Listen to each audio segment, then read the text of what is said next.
monumentous event. Okay, medyo parang si Shara ako, medyo kinakabahan ako ngayon. Yun, hindi rin po ako farmer. Yun na nga po, I'm more into communications, writing, design.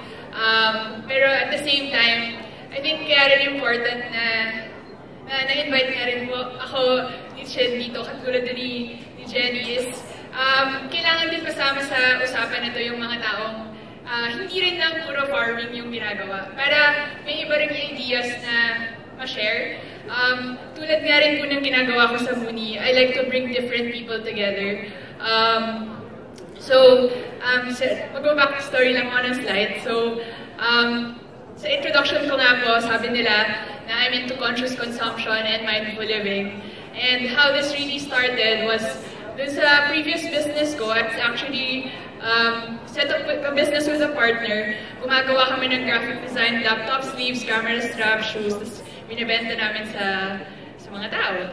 Tapos, pero parang may napanood din akong documentary or mga different films and animation din na parang made me think about the impact of yung business ko. Kung saan na napupunta yung mga products pagtapos na yung mga consumers sa paggamit ng produktong yun. So yun yung, doon ako nag-start maging mas conscious. This was back in 2009. So yun, parang tinatry kong i-explore kung paano gawing mas sustainable yung business ko. Pero hindi ko alam kung paano. Up until fast forward, 2 years down the road, parang sabi ko, kailangan ko na yata mag-change ng career or something. Parang I wanted to do other things.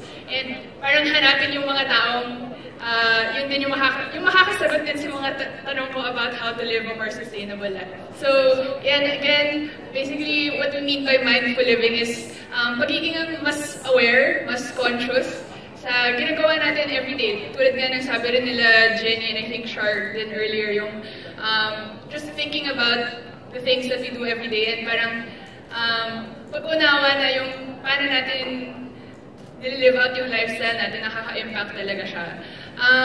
So yun, that video really showed din na parang integrated farming siya. So, hindi pwedeng yung mga farmers lang yung nasa pot na yun. So, we also really want to engage people in the creative community, entrepreneurs, and involve them in that conversation in creating a more sustainable world. And also, yun na nga, maraming different ways din na makakontribute yung iba-ibang tao from different fields. So, kung in the case of the musician, actually yung video na yun was shot during one of our events. So, again, like Jen, wala akong farm, but I like to create experiences then where people can learn and connect with each other. So, yun, parang we like to engage people in creative communities kasi feeling din namin yung mga artists, medyo revolutionary din yung mga creative types eh. Sila rin yung feeling namin napakalaki ng ability na maka-influence din ng change sa mga tao. So, kaya sobrang valuable sa amin yung pag-collaborate sa mga ganong klaseng groups. And then also entrepreneurs, kasi sila rin yung nakakahanap ng different ways to add value to the products, to the produce that you guys produce. So, yun. Okay. Sana ako dapat nagpo-point. Okay. So yun, Muni actually comes from the Filipino word muni-muni. So, we care to ask questions. Gusto namin na maging mas conscious nga yung mga tao. Paulit-ulit din yung mga sinasabi natin lahat ngayong umaga na parang, yun, parang asking where things come from, how it's made, who grows it, or who produces it, and how is it produced. Pero in the things that we do, sa mga events na ginagawa namin, gusto namin entertaining and engaging siya. Ayaw namin yung masyado siyang boring, so gusto namin mas interactive lagi, or mayroong parang art or music component. So, yun, we connect and collaborate. I'll get into more details later. So, conscious consumption nga, ulitin ko. So, it's knowing what goes into the things that you buy. So, yun, parang ako, nakikita ko po yung role ko sa pag-help din na pag-educate sa mga consumers about the people who are responsible for the products or the produce that they buy. And I believe also that purchasing power alam niyo naman yung term na purchasing power? Yes? Nakarinig niya. Okay, so, diba, usually, inisip natin na purchasing power is the amount of money that you have to spend. Pero we also really strongly believe that purchasing power is actually how much you can change what producers produce and how they produce them. So, yun na nga, through Muni, we want to promote conscious consumption. And naniniwala ako na kapag na-educate namin yung mga consumers ng tama, na ma-value nila yung mga parang organic produce nga or things that are made in a more responsible, more eco-friendly way, mag-i-increase din yung demand for that. As long as, okay, mas maraming consumers na mag-support ng ganong klaseng product, then mas marami din entrepreneurs and hopefully farmers na mag-produce din ng ganong klaseng product din because there's such a demand. So, I really believe na sobrang lakas ng power of consumers to change the way things are done.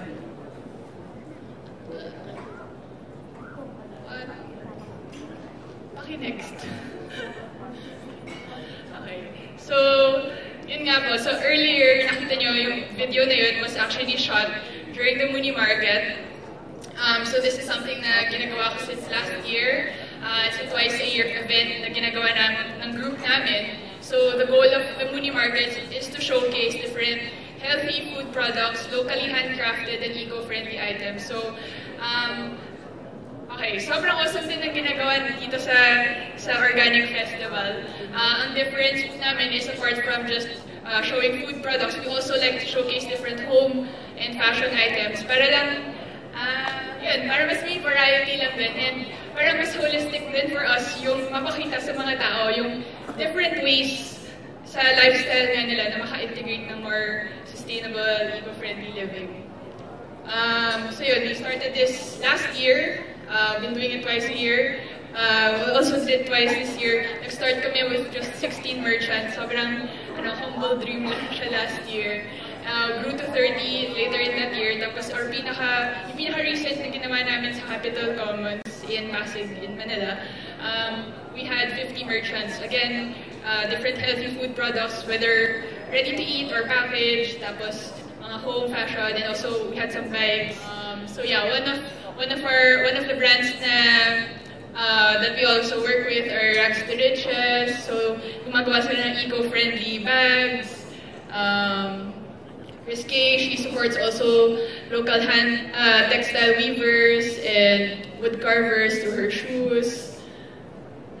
Hacienda Crafts, actually Negros-based company also that we like to showcase. We're proud to showcase during the last Muni market. And then next, I'm just showing you a few. Tapos ito, si Marseille, they make sustainable wood products. So, agroforestry naman yung business nila. And yun, parang these are the types of brands that we also like to showcase. Ganda rin kasi ng story nila. It was actually a family farm na 20 years na siya. Sinimula nung tatay nila Mara, Sebastian Marzan. And yung practices din nila in agroforestry are very responsible. Hindi sila nag-clear cut. Tapos nag-harvest lang din sila kapag may order. Because para nga sa kanila, mas may halaga ang punong nakatayo sa isang patay na punong nakahiga sa isang log pile. So, yun. Minimaintain talaga nila yung farm nila in Pangasinan and they have such responsible practices. Tapos yung mga plastic din na pinagtatamnan nila ng seedlings, ni-recycle nila palagi. Then yun, Pio and Philo, the first bean to bar, chocolate, and then also Chaalaya. So, ayun, ito rin, they wanted to promote premium Philippine herbs. So, ang probably lowly tanglad or pandan, na-elevate nila yung status ng crop na yun through really beautifully designed products. So, ayun. Also, so when merchants join our Muni market, parang for me, hindi lang talaga siya parang nag-booth ka lang. Sa amin kasi it's really about the community that we're trying to build and parang the fact that you are parang nakakasama mo yung mga brands na ganito and na yung mga tipong yung mga tao na pupunta sa mga events namin. Talagang sila yung tipong magtatanong na customers tungkol sa mga stories. And kami rin, as the organizers, gusto rin namin na, syempre, that the merchants who join our events will do well. So, if there's any way that we can also parang serve as sort of consultants in marketing and design, that's also something that we like to share ideas with our merchants. Ayun. So again, it's not just a selling event for us, it's about sharing stories. So in between music performances, of course, meron din kami mga interviews with our merchants. So dito si Ryan Macmillan of Bam Bikes, so he makes eco-friendly bikes with bamboo. Then we also had different forums going on throughout the day with the different entrepreneurs who we were working with. Tapos parang gusto lang namin na intimate conversation siya. Again, para may relationship and may personal connection with the people who were attending. And again, music. And then, yun, parang gumawa din kami ng special loot bag with hand-picked brands that we also wanted to showcase. Again, lahat sila, parang, so we had mushroom rice risotto from Edgy Veggie, chobaka, that's banana chips, cocoa cacao nibs, and cashews. Bayani brew, they make lemongrass, iced tea, and purple leaf, which is sayote tops, and chaalaya lemon ginger. So parang maganda lang yung pagkaka-package nila. So I think that's also another thing to consider. And then another, like, so apart from the Muni market din na ginagawa namin, gusto rin namin na kahit na diba, twice a year lang namin ginagawa yung Muni market para maabangan siya ng mga tao. So, pero apart from that, we also organize Muni meetups every month. Different topics on sustainability yung pinapag-usapan namin, whether it's healthy food nga, or creating livable cities, biking, or mobility, or conscious consumption, or sourcing, responsible sourcing or production. Yung mga different topics namin every month para continuously, kahit wala kaming market, na-engage pa rin namin yung mga tao, and tuloy-tuloy lang namin din na na-educate yung mga tao tungkol sa mga things about mindful living and conscious consumption. And pinaka-recent actually namin din na event, we collaborated with SEMA, it's a Los Angeles-based company, na nag-collect sila ng different films from across the world. Again, dahil na sobrang binavalue namin yung creative community, nakikita din namin yung role of film and storytelling in essentially like convincing people and hopefully in encouraging mindset change and then behavioral change also. So, one of our recent collaborators now was SEMA. Tapos may finisher kaming short film na ginawa nila about a hip-hop artist turned organic farmer and vegan chef. So, we held an event together last Monday to showcase that film. And so, we hope then that through our short film screening of his short film, parang we also encourage other people to parang open their minds then to the possibilities of maybe setting up maski their own like backyard farm and then just parang connect more with the food that they eat that way. So after the short film screening, we also invited 2 local speakers. Denise Sedran of Edgy Veggie, so she's into creating healthy and yummy vegetarian food. And we also had Enzo Pinga, so he's a young farmer, 26-year-old. He set up his own farm in Laguna. So again, parang hindi lang siya about showing this film tapos-tapos na. Parang gusto lang din namin na magkaroon pa ng more localized conversation. And since it was such an intimate space also, parang pwede pa silang mag-ask ng questions. Yun, parang more storytelling yung nagaganap. Parang kwentuhan lang. So, in essence, what can we do today? I think first and foremost, bilang mga consumers, lahat naman tayo, araw-araw, nagko-consume tayo, kumakain tayo. Yun, tulad nga ng sabi rin ni Hindi, stop, think, and ask questions. Yung mga questions na sinabi niya, like, what am I eating?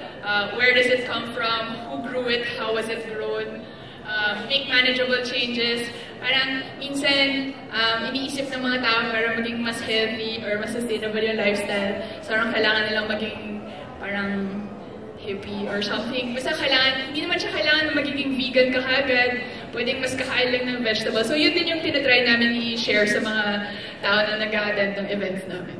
And yun, start a conversation and share ideas with others. So lahat ng natutunan nyo ngayong umaga, and lahat ng matutunan nyo pa mamayang hapon at sa mga darating na araw, sana mapag-usapan nyo pa sa ibang tao, hindi lang sa mga kapwa farmers nyo, pati na rin dun sa mga ibang tao na, hindi pa sila masyadong aware. Tapos parang, okay, dami rin palang other ways to sort of get into farming or support farmers na hindi naman necessarily mismong maging farmers din sila. So, those are some things. And then in terms of how can we make farming cool and sexy, work with ambassadors or reputable spokespeople. And I don't mean, hindi ito necessarily na mag-hire kayo ng celebrity endorser. I think talagang the best endorsers for your farm or your produce is actually your customers. So, for as long as you guys, parang makwento nyo talaga yung halaga ng ginagawa nyo, makita nila yung passion na nilalagay nyo sa trabaho nyo, I'm sure mararamdaman nila yon. Tapos sila na mismo yung magsaspread ng word tungkol sa ginagawa nyo. Word of mouth talaga sobrang powerful. Tapos yun, put emphasis on good design and storytelling. Kung hindi nyo to strength yourselves, then find people who have this strength. I'm sure maraming creative na tao sa Pilipinas. So, lagi meron kayong mahahanap na tao na kaya nila magsulat, kaya nila gumawa ng parang magandang logo para sa inyo or packaging or mag-isip ng idea kung paano nyo pa pwedeng i-market yung business nyo in a better way. Tapos yun, create events to educate others in an engaging way. So, paggawa ng events, kung hindi kayo event organizer, sumali kayo ng events. So, katulad na ng Organic Festival, sobrang awesome siya. Kung pagsali ng mga events, pagsali ng mga bazaar, again, find ways to connect with people. And kung meron pa kayong events na gustong gawin, pero sa tingin nyo, hindi nyo siya kaya mag-isa, then yun na nga, collaborate with other people who can do it also. And with that said, I think every great movement in the world starts with a tiny group of people who refuse to accept the situation. So I know you guys also want to really promote organic agriculture, and alam mo yun, parang I know that we want to say no to chemicals, and I strongly believe that lahat tayo may kakayahan, lahat tayo may role.